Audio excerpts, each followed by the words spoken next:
जय सच्चिदानंद। स्वामी जी, मेरा प्रश्न है, घाती कर्म, मिथ्या ज्ञान, मिथ्या दर्शन, मोहनीय कर्म, अंतराय कर्म, मिथ्या ज्ञान और मिथ्या दर्शन का नाश सम्यक ज्ञान और सम्यक दर्शन से हो जाता है। जब सम्यक ज्ञान और सम्यक दर्शन पूर्ण रूप से समझ में आ जाए, यानी समझ में अज्ञान पूर्ण रूप से नष्ट हो जाए, तो सातवें गुण स्थान तक पहुंच जाए। क्या 8वें से 11वें स्थान तक मोहनीय कर्मों का पुरुषार्थ से नाश करना होता है? क्योंकि पहले आपने मोहनीय कर्म का जिक्र नहीं हुआ है, सिर्फ मिथ्या ज्ञान और मिथ्या दर्शन के नाश और समझ से आप 7वें गुण स्थान तक पहुंच जाएंगे, और 8वें से 11वें तक आपको मोहनीय कर्म का नाश करना होता है। और देहाध्यास, मोहनीय कर्म और देहाध्यास क्या एक ही चीज है? 8वें से 11वें तक क्या देहाध्यास खत्म करने का पुरुषार्थ है? मतलब है देहाध्यास खत्म करने का ही पुरुषार्थ 8 से 11 तक होता है। और जब देहाध्यास पूर्ण रूप से खत्म हो गया, तब क्या आपको केवल दर्शन हो जाएगा कि देहाध्यास के साथ कुछ और भी आपको समाप्त करना पड़ता है? मतलब सिर्फ एक ही क्वालिफिकेशन है कि आपको देहाध्यास खत्म करना है? हाँ, सबसे बड़ी बात यह है कि बात सही है कि देहाध्यास खत्म करना है, देह में आत्मबुद्धि, और वही सबसे बड़ा अज्ञान है, और वही सबसे बड़ा मोह है, वही सबसे बड़ा मालिकी भाव है। उसके साथ ही हमारा कर्ता भाव भी जुड़ा हुआ है। और जो सम्यक ज्ञान और सम्यक दर्शन है, वो हमको इस दुनिया के सनातन सत्य को समझने के लिए हेल्प करता है। अपने शुद्धात्मा पद में रहकर ये 5 इंद्रियों से जो कुछ भी अनुभव में आता है, ये सबको कुदरती रचना देखने का मतलब होता है आपका दर्शन की शुद्धि होती है, अंदर ज्ञान की शुद्धि होती है और बाहर दर्शन की शुद्धि होती है। ये ज्ञान दर्शन की शुद्धि होती है। शुद्धि होते होते हुए आपका डेवलपमेंट हो जाता है। उसके बाद आपको मालूम है कि मैं वैसे तो मैं शुद्धात्मा हूं, मगर जो आपका जो देहाध्यास है, वास्तव में शरीर के साथ जुड़ा हुआ मालिकी भाव और कर्ता भाव, ये जो मेरा देहाध्यास है, वो देहाध्यास टूटता है। मगर कैसे टूटता है? तो कि एक ज्ञान और दर्शन का ही तो उपयोग करना है, ज्ञान दर्शन का ही उपयोग करना है, मगर वो ज्ञान दर्शन के उपयोग करते करते देह के साथ का जो मालिकी भाव है, वो धीरे धीरे खत्म हो जाता है। कैसे खत्म हो जाता है? जैसे कोई चीज को छोड़ना होता है तो हमको लगता है कि हमने छोड़ा है। कोई चीज प्राप्त करते हैं तो हमको लगता है कि मैंने ये प्राप्त किया। जब 7वें के बाद, 7वें गुंठाने के बाद जब आप ज्ञान दर्शन का उपयोग करोगे, तो आपको मालूम है न मैं कुछ छोड़ता हूं, न मैं इसको त्याग करता हूं, है ही कुदरत का। ये मालिकी भाव जो है, वो मालिकी भाव मेरे को खत्म करना है, ये ज्ञान दर्शन का उपयोग करके। और मालिकी भाव नहीं है, कर्ता भाव नहीं है हमारा, तो फिर देहाध्यास को छोड़ना आसान हो जाता है। मगर ये 7वें तक आपको पूरा केवल दर्शन को समझ में आ जाना चाहिए, तभी आप प्रकृति से मुक्त रह सकते हैं। हम ये समझते हैं कि प्रकृति सिर्फ मन वचन काया है। मन वचन काया ही प्रकृति नहीं है। मेरी प्रकृति है, दूसरे की प्रकृति है, ये कुदरत भी है, ये कर्मों का फल भी है, ये भौतिक चीजों भी है, ये सब कुछ है। वो देहाध्यास ही तो है, क्योंकि उसके ऊपर ही तो हमारी मालिकी भाव कर्ता भाव है। तो ये जो मालिकी भाव कर्ता भाव क्यों है? क्योंकि मोहनीय कर्म है, उसमें से कुछ मिलेगा, उससे कुछ प्राप्त होगा। ये जो हमारी जो सोच है, वो ही हमको केवल दर्शन में बाधा होती है।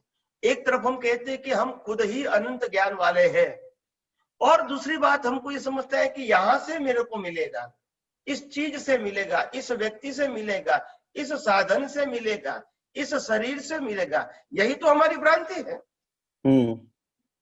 और यही भ्रांति को तोड़ना है। तो लास्ट में जब केवल दर्शन होता है, उससे पहले देहाध्यास हमारा 100% खत्म हो जाता है।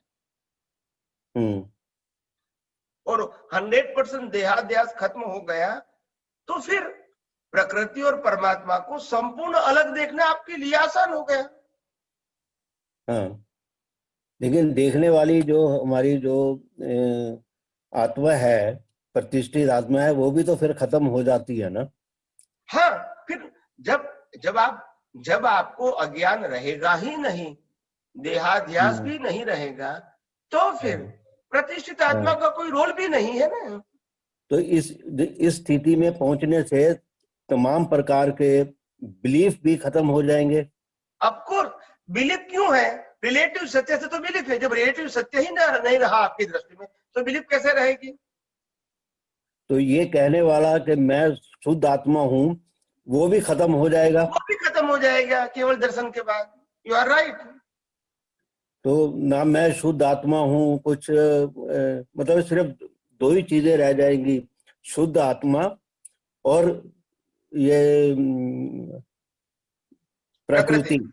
बस दो ही चीजें रह गई, बाकी बीच का सब खत्म हो गया। हाँ, ये दोनों चीज रहेगी और अलग हैं। बताओ मैं आपको, अभी आप कहोगे प्रकृति भी रहेगी और परमात्मा भी रहेगा, मगर प्रकृति तो पूरा ब्रह्मांड ही तो प्रकृति है। हाँ, तो बाद में जब केवल दर्शन हो जाता है तो पूरा ब्रह्मांड ही प्रकृति हो गई। तो ये मन वचन क्या भी वही प्रकृति का भाग है, और मैं शुद्ध आत्मा हूँ, मैं प्रकृति का हिस्सा नहीं हूँ, ये हो जाएगा। हाँ हाँ, आप समझे? आप समझे जी। लेकिन जो क्रियाएं हैं, मतलब केवल दर्शन के बाद भी जो क्रियाएं हैं वो तो एज इट इज चलेंगी। अगर उसमें गुस्सा भी आएगा उसको तो पहले भी कुदरती रचना थी और बाद में भी कुदरती रचना रहेगी, और केवल ज्ञान के बाद भी कुदरती रचना रहेगी। हाँ, लेकिन उसको उसमें उसके साथ कोई अटैचमेंट खत्म हो जाएगी सब। वही तो बात है ना, वही तो बात है। अगर कोई कनेक्शन नहीं है तो फिर राग द्वेष का सवाल ही नहीं है।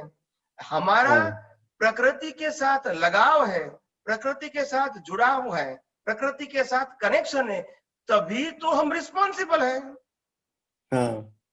अगर एक व्यक्ति, मैं एग्जांपल देता हूं, आप जैन है तो इसीलिए, अगर एक व्यक्ति आज 15 साल या 20 साल की उम्र में ग्रेजुएट होके, गोल्ड मेडलिस्ट होके कोई भी फील्ड में, या तो डॉक्टर होके, गोल्ड मेडलिस्ट होके, या चार्टर्ड अकाउंटेंट होके, या इंजीनियर होके 20, 22 या 25 साल की उम्र में वो दीक्षा ले लेता है, तो समाज क्या कहेगा इसको?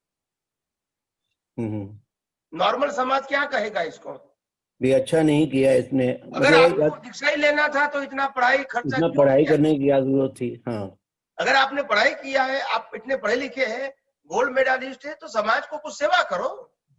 बिल्कुल यही कहेंगे ना। हाँ जी, हाँ जी। हाँ, तो क्योंकि ये रिलेटिव सत्य है। क्या है? रिलेटिव सत्य है।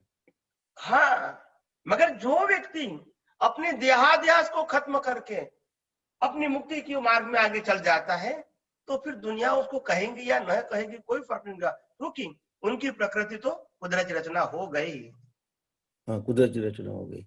हाँ, फिर गाली देते वो भी कुदरती रचना है, मान सम्मान देते वो भी कुदरती रचना हो गई। यहाँ जो नॉर्मल व्यक्ति जो दीक्षा लेती है उदय कर्म के अधीन, उसके अंदर अज्ञान नहीं गया है, तभी तकलीफ है। हाँ, बिल्कुल। You understand my point? वो उसमें जो कर्ता भाव है वो गया नहीं है, मतलब अज्ञान पूरा पड़ा हुआ है ना, पूरा पड़ा हुआ है। हाँ, तो फिर समाज की तो इफेक्ट उनको होगी, अच्छी बुरी जो भी है।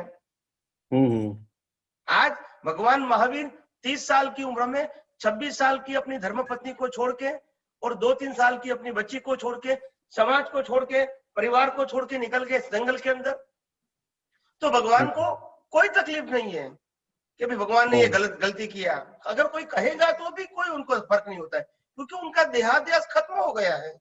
देहाध्यास खत्म हो गया। अभी गाली दो या सम्मान दो, उससे कोई फर्क नहीं होगा। सब देहाध्यास जो ना बहुत महत्वपूर्ण है, बहुत महत्वपूर्ण है। पहले डेवलपमेंट जरूरी है, बाद में देहाध्यास को खत्म करना जरूरी है। देहाध्यास और मोहनीय कर्म एक ही चीज है, एक ही चीज है, कनेक्टेड है, कनेक्टेड है। जैसे जैसे देहाध्यास खत्म होता जाएगा, आपका डेवलपमेंट भी बढ़ता चला जाएगा। ठीक है। जय सच्चिदानंद। जय जय।